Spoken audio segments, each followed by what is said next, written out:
मुंबईकरांसाठी महत्त्वाची बातमी. मुंबईमध्ये आता पुन्हा एकदा पाणी कपात होते. मुंबई महानगरपालिकेने पाणी पुरवठा सुधारणा कामांसाठी हा मोठा निर्णय घेतलाय.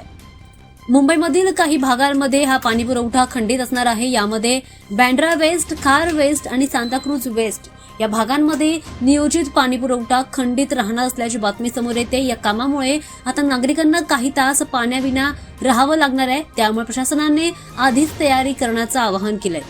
ही पाणी कपात जी आहे ती आज रात्री 11 वाजल्यापासून ते उद्या संध्याकाळी 5 वाजेपर्यंत राहणार आहे. त्यामुळे जवळपास 16 ते 18 तास पाणी पुरवठा पूर्णपणे खंडित असणार आहे, बंद असणार आहे.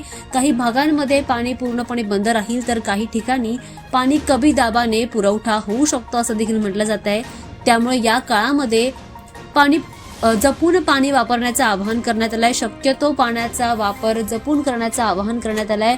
पाणी पुरवठा बंद होण्याआधीच पुरेसं पाणी साठवून ठेवण्याची माहिती देखील देण्यात आली आहे. पाणी पुरवठा सुरू झाल्यानंतर काही काळ नागरिकांनी पाणी पिताना, पाण्याचा वापर करताना पाणी गाळून किंवा उकळून वापरणं गरजेचं आहे.